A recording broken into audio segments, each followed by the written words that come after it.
यह लड़की अपने स्कूल से घर की ओर जा रही होती है। तभी रास्ते में चलते चलते उसे एक आवाज सुनाई देती है। उस अजीब सी आवाज से उसका ध्यान उस तरफ जाता है। लड़की दूर से देखती है कि उस जगह पर कुछ रखा हुआ है। जब लड़की उसे करीब जाकर देखती है तो वह एक मिरर होता है और उस मिरर के ऊपर एक फ्री का नोट चिपका होता है।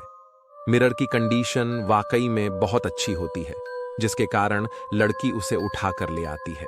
घर आते ही वह सबसे पहले उस मिरर से कागज को हटाने लगती है, मगर जैसे ही उसका ध्यान अपनी रिफ्लेक्शन पर पड़ता है तो वह एकदम चौंक जाती है और अपने आप को पागलों की तरह उस शीशे में देखने लगती है। वह बगल की टेबल से एक कंघी उठाती है और लगातार अपनी बालों को सहलाने लगती है। कई दिनों तक ऐसा ही करती है। उसे लगता है कि वह कोई बड़ी फिल्म की सेलिब्रिटी हो और खुद को कैटरीना कैफ समझ रही हो। लगातार ऐसा करने के बाद उसकी मां उसे ढूंढते हुए उसके कमरे तक आती है और पूछती है, तुम मुझे कॉल क्यों नहीं कर रही थी? लड़की जब अपनी मां को जवाब नहीं देती तब उसकी मां उसे जाकर देखती है तो पाती है कि उसकी बेटी एकदम खोई हुई है।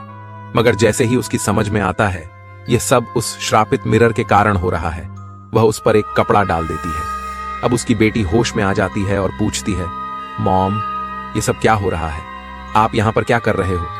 तब उसकी मां उसे बताती है, तुम लगभग 3 दिन से इस कमरे में बंद थी, लेकिन तभी अचानक कपड़ा मिरर पर से हट जाता है और दोनों मां बेटी की नजर मिरर पर पड़ती है।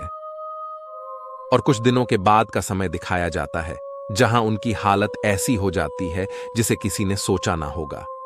उससे पहले अगर आपको हमारे एक्सप्लेनेशन अच्छा लगा हो तो हमारे चैनल को सब्सक्राइब जरूर करिएगा और हमें सपोर्ट करिएगा। दरअसल उनकी मौत हो जाती है और उनके चेहरे पर मक्खियां भिन्न भिन्न आ रही होती हैं, लेकिन वे अभी भी उसे मिरर को देख रहे होते हैं।